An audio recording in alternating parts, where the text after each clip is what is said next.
مومنین خدا کے حکم سے ہر امت میں موجود ہوتے ہیں صدر علی وقال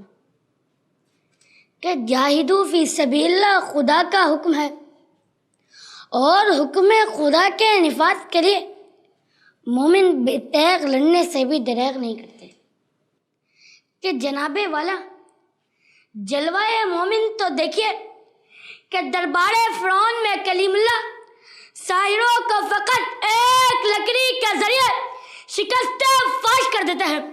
کہ حضرت ابراہیم بتوں کو تہس نہس کر کے طرح نمرود کے لشکر کے خلاف سینہ صبر ہو جاتے ہیں کہ مومن ہے تو بے تیغ بھی لڑتا ہے سپاہی کہ صدر علی وقار بدر کا میدان سجنے والا ہے، اصحاب رسول تعداد میں کم، اسلحہ کی قلت، مگر ایمان کی پختگی ان سب پر حاوی ہو گئی کہ 313 کا لشکر 1000 کے لشکر کو شکست سے ہمکنار کرتا ہے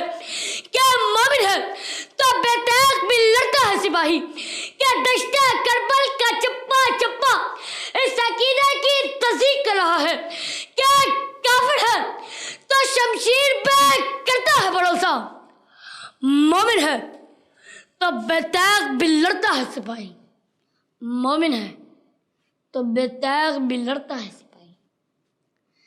نظام الہی کے نفاذ کے لیے مومن بے تیغ لڑنے کے لیے ہم وقت مستعد ہوتے ہیں صدر علی وقال کہ خلق قرآن کے مسئلے پر امام احمد بن حنبل خلیفہ وقت سے بے تیغ جہاد کرتا ہے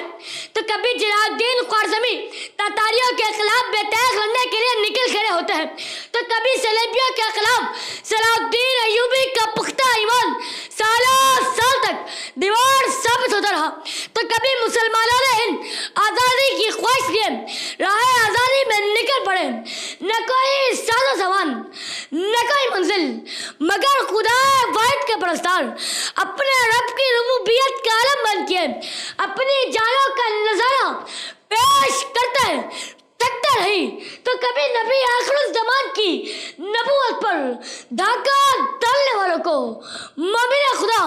جہنم واصل کر کے یہ پیغام دیتا ہے کہ بے تیغ لڑنا ہے مسلمان کا شیوا، لشکر کی وہ تعداد کو دیکھا نہیں کرتا،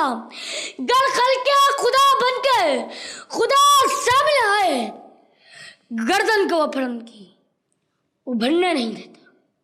گردن کو وہ پھر ان کی ابھرنے نہیں دیتا۔ آپ کی سماعتوں کا شکریہ۔